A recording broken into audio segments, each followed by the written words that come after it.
Bandeirantes vamos falar sobre o dólar, porque as notícias dessa semana foram por demais preocupantes. Muitos já esperavam que isso viesse a acontecer, mas uma avalanche nos últimos 2 dias, hoje da mesma forma, mas um movimento que fez o dólar baixar, batendo ali na casa de praticamente 5,80 dólares, se aproximando desse valor, que na verdade é mais um indexador de contratos, entre outras coisas, porque o dólar da vida real tá para lá de 6 já faz um tempo. Nós vamos conversar com Mauro Rochlin, que é economista da Fundação Getúlio Vargas. Mauro, como vai? Boa tarde.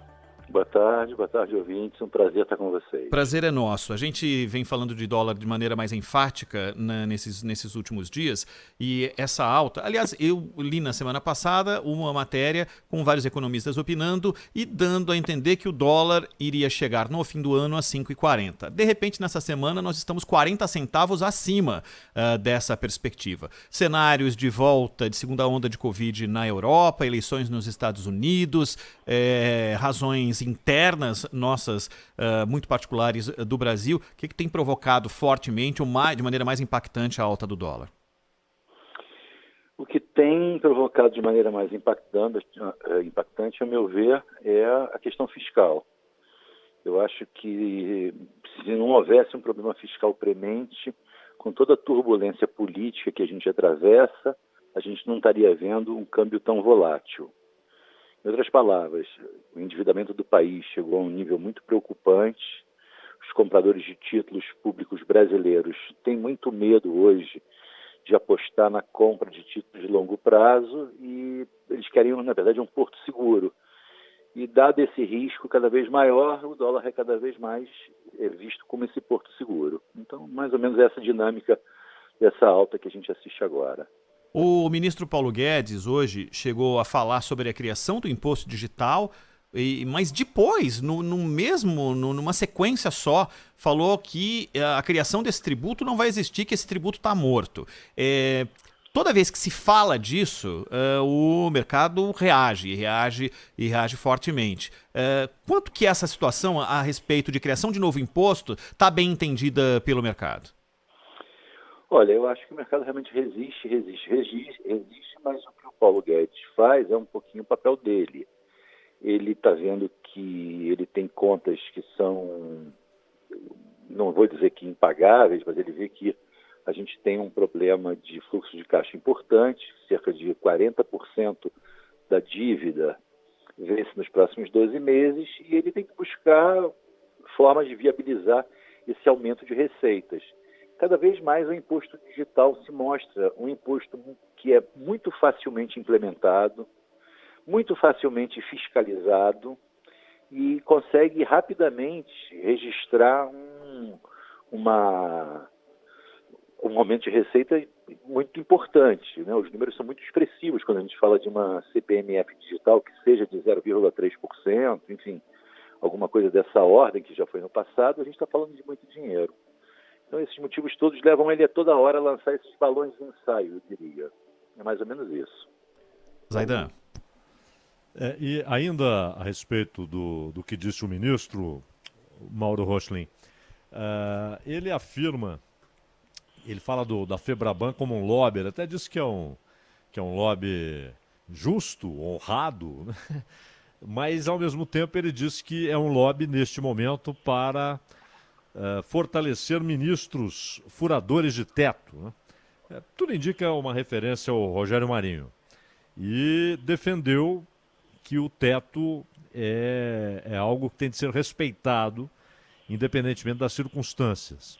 E quando ele fala nesse imposto, como disse o Ronald, ele diz que a desoneração só é possível com esse novo imposto. Tudo indica que a desoneração será derrubada, o veto será derrubado, e a desoneração mantida, é uma expectativa.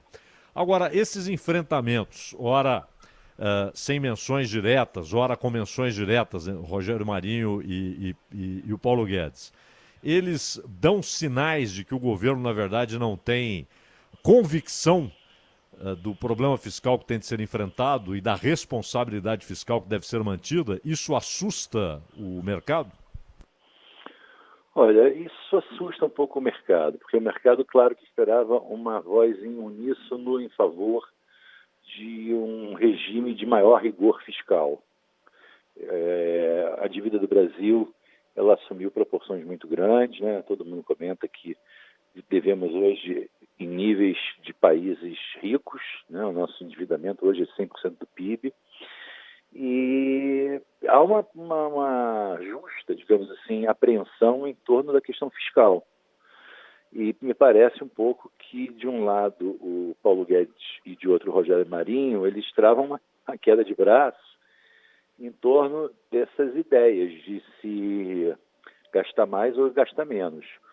O Paulo Guedes, eu acho que ele tem convicção de que o teto é fundamental e você vê que tem uma penca de economistas que se alinham dessa maneira, entendendo que sem o teto a confiança vai se erodir completamente e vai haver uma corrida contra o real maior ainda, né, uma recusa na compra de títulos públicos, um alargamento da taxa de juros de longo prazo.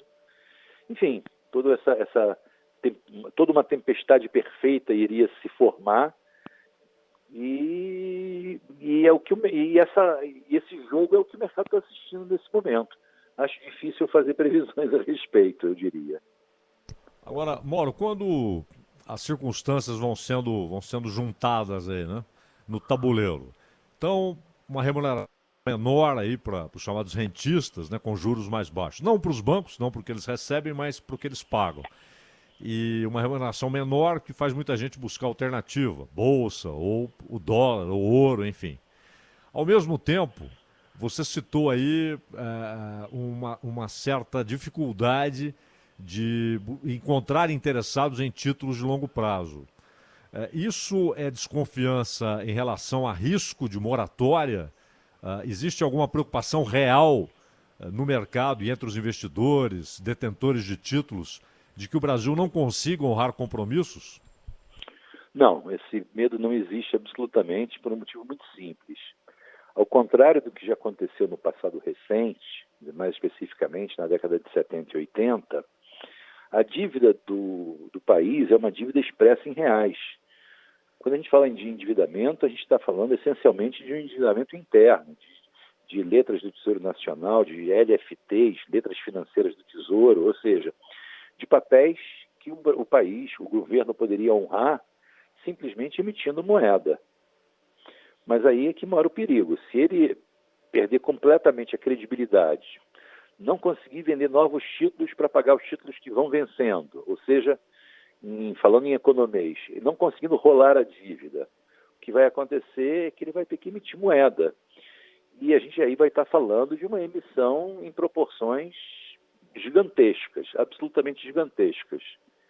Então, a gente vai estar vendo o país mergulhar no que a gente chama de hiperinflação. Então, o medo do mercado é esse. O mercado não tem medo de um simples calote. Não se trata apenas de um belo dia o governo avisar a todos, olha, não vou mais pagar meus títulos, devo, não nego, pago quanto puder. Não se trata disso. Acho que se trata de se considerar um ambiente de altíssima inflação, onde, na verdade, os mais pobres são os mais prejudicados. A Argentina, por exemplo, que tem uma dívida majoritariamente dolarizada, sofre muito mais com esse risco, né? Exatamente. A Argentina tem uma dívida que não é na moeda dela, então ela depende de negociação com credores estrangeiros e ela mesma não tem muita margem de manobra, né? A margem de manobra dela é não pagar, e não pagar é algo que penaliza o devedor, porque o devedor perde o crédito. Se a gente pensar que países não acabam, países não devem acabar, o país tem que ter uma visão de longo prazo, né? Então, imaginar que deixar de pagar alguma coisa circunstancialmente pode ajudar o país, não é muito a maneira que eu vejo. Agora, Mauro, uma última da minha parte. No início do ano que vem, de janeiro a abril ali, há um caminhão de títulos a serem resgatados e tal. E o governo deve buscar refinanciar isso, né? Refinanciar essa dívida ou vender títulos para pagar aqueles títulos que vencem. Dada a circunstância atual, a tendência é que o Tesouro tenha de oferecer juros mais altos para conseguir interessados nesses papéis? Olha, eu acho que o que o mercado vai cobrar para adquirir esses títulos está diretamente relacionado com a maior ou menor turbulência com com a maior ou menor dificuldade das contas do governo. Quanto mais o governo for capaz de mostrar que no médio e longo prazo vai haver um ajuste fiscal, vai haver uma estabilização da dívida, mais as coisas se resolvem, mais rapidamente as coisas se resolvem. O dólar começa a apontar para baixo e a inflação começa a ser menos pressionada. Então, a gente depende muito do que vai acontecer no lado fiscal. Eu lançaria todas as luzes sobre a questão fiscal. Agora, tem variáveis que a gente não controla, porque, por exemplo, a gente está vendo uma segunda onda de Covid na Europa, que é extremamente preocupante. Extremamente preocupante. Se a gente pensar em segunda onda no Brasil, é uma coisa inimaginável em termos de como vão ficar as contas do governo. Infelizmente. Mauro, a última de minha parte, não sei se a gente vai ter a oportunidade de conversar de novo até terça-feira, mas ao longo dos últimos dias, várias matérias falando de diferentes nuances de impactos da eleição americana. E eu vi uma manchete dizendo mais ou menos assim: Trump é o candidato preferido do mercado.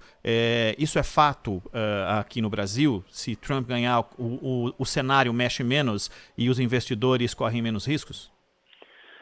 Olha, duas coisas. Primeiro, o que eu penso a respeito. Segundo, o que o mercado pensa a respeito. Eu acho que o mercado, na verdade, ele está muito dividido em torno das candidaturas. Em primeiro lugar, ele ainda não vê nenhuma das duas candidaturas, obviamente, como sendo um risco maior. Nenhum dos dois representa um extremo, uma mudança mais extrema. No meu entendimento, o Trump representa uma possibilidade menor de estabilização mais adiante. Eu digo isso porque a administração Trump ela é feita meio que de uma forma um pouco atabalhoada, sabe? Se você olhar a política comercial externa americana, você vê que parece que ela não joga nem a favor dos seus próprios interesses. Ela cria atritos com a China que, no final das contas, eu tenho dúvidas, acaba não trazendo nenhum grande benefício para a economia norte-americana. Então, enfim, para responder a pergunta de maneira objetiva, eu acho que o mercado se encontra dividido e qualquer dos dois lados que ganhe não vai representar uma mudança muito radical no curto prazo. Muito bem. 4h32, Mauro Rochlin, que gentilmente nos atendeu mais uma vez aqui no Bandeirantes Acontece, ele que é economista da Fundação Getúlio Vargas. Mauro, um grande abraço, muito obrigado, viu? Muito obrigado, grande abraço a todos. Boa tarde.